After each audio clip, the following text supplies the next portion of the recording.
안녕하세요. 아이디어메이트 포컨입니다. 오늘은 실크 인쇄에 대해서 말씀을 드리려고 하는데요. 시제품을 만들거나 제품을 만들 때 로고나 단순한 형상을 인쇄해야 되는 경우가 있습니다. 이럴 때 사용할 수 있는 방법이 실크 인쇄입니다. 이 실크 인쇄를 하는데 어떤 것을 준비해야 되고 주의할 점은 어떤 것이 있는지 살펴보도록 하겠습니다.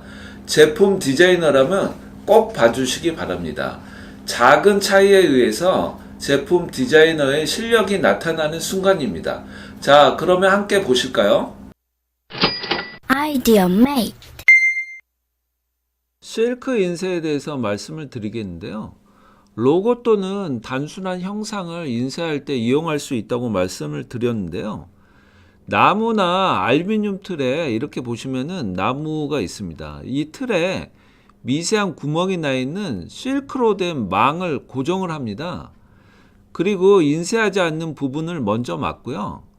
그 다음에 이제 잉크를 붓고 구멍이 뚫려 있는 곳으로 잉크를 밀어내게 되면은 이 뚫려 있는 곳으로 잉크가 나와서 묻어나게 하는 방식입니다. 쉽게 생각을 해보면은 스타킹을 펼치고 나서 여기에 이제 풀을 칠하면은 풀을 칠한 부분은 이제 굳어서 잉크가 나오지 않고요. 나머지 뚫려 있는 부분으로 잉크가 나와 종이나 플라스틱에 묻는다고 생각을 하시면 됩니다. 시제품 제작이나 제품을 만들 때 이제 실크 인쇄를 위해서 준비를 해야 되는데요. 이때 세 가지 정도를 이제 염두에 두셔야 됩니다. 첫 번째로는 일러스트 파일 데이터를 준비하고요. 두 번째로는 1:1 크기를 만듭니다. 세 번째로는 데이터 색상이 단일색이 아닌 경우 좀 주의를 하면서 데이터를 만들어야 합니다. 자, 그럼 세부적으로 한번 살펴볼까요? 첫 번째로 일러스트 파일 데이터를 준비해야 하는데요. 인쇄 공장에 근무하시는 분들은 우선은 이 제품 디자이너는 일러스트 능숙자가 아니라고 생각을 하셔야 합니다.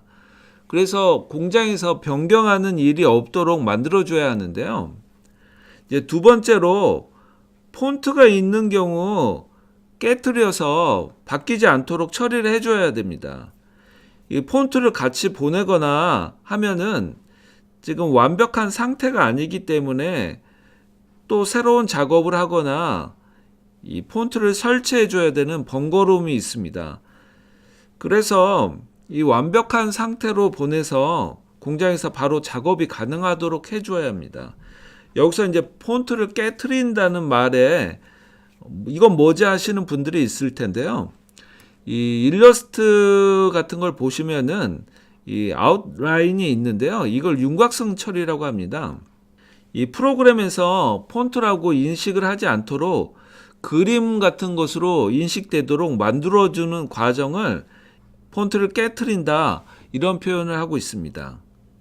의외로 이 작업을 안 하고 보내시는 분들이 있어요. 그러면은 나중에 이제 사고가 생길 수도 있습니다.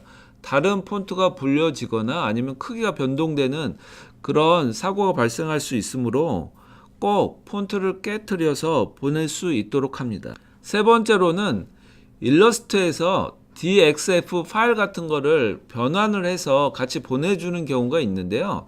프로그램을 보시면은 파일 메뉴에서 내보내기에 보시면은 이런 DXF 파일이나 오토캐드 파일로 변환을 할 수가 있습니다. 이게 왜 필요하냐면은 제품을 이제 정확한 위치에 인쇄를 하기 위해서 고정해 줄 필요성이 있습니다. 이 고정해 주는 걸 지그라고 하는데, 이 지그 제작을 하는데 DXF나 오토캐드 같은 파일이 필요한 경우가 있습니다. DXF 파일을 같이 보내주시면은 이걸 재작업하는 일이 생기지 않을 수가 있습니다. 그래서 미리 일러스트에서 내보내기에서 이 DXF 파일을 같이 작업을 해서 보내주시면은 공장에서 편리하게 쓸 수가 있습니다. 두 번째로는 데이터를 1:1 크기로 만들어라 말씀을 드리는데요. 1:1은 실물 그대로 크기를 말합니다. 이제 포토샵이 아니고 일러스트 파일로 이제 제공을 하게 되는데요. 이때 뭐 일러스트에서는 크기가 100%로 표시가 됩니다. 인쇄를 하고자 하는 실제 크기라는 것을 머릿속에 넣어놓고 계시기 바랍니다. 보통은 일러스트 파일로 보내는데요. 포토샵 파일로 보내시는 분들이 있어요. 이런 경우는 이제 깨끗하게 인쇄가 안 되는 경우가 있습니다. 그래서 되도록이면은 파일은 일러스트 파일로 보내주시기 바랍니다. 이 세 번째 부분이 매우 중요한데요. 정확한 위치를 표시하기 위해서 외곽 테두리 라인을 딱 정해줘야 하는데요. 여기서 보시면은 외곽 테두리 라인을 표시해 주어야 정확한 위치에 인쇄를 하기가 편리하다고 이제 제가 적어 놨는데요.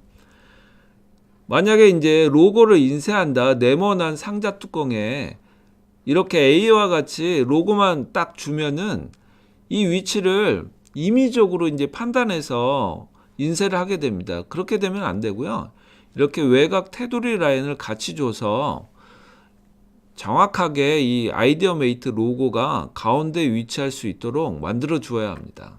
디자이너들이 알아서 해주세요 하는 경우가 있는데요. 그렇게 하기보다는 이렇게 외곽 테두리 라인을 정확하게 줘서 원하는 위치에 인쇄가 될 수 있도록 해주는 것이 좋습니다. 세 번째로는 데이터 색상이 단일 색상이 아닌 경우가 있는데요. 이런 경우는 이제 굉장히 더 신경을 써야 합니다. 일단 색상이 다르면은 색상별로 별도의 그림을 줘야 한다고 생각을 하십시오.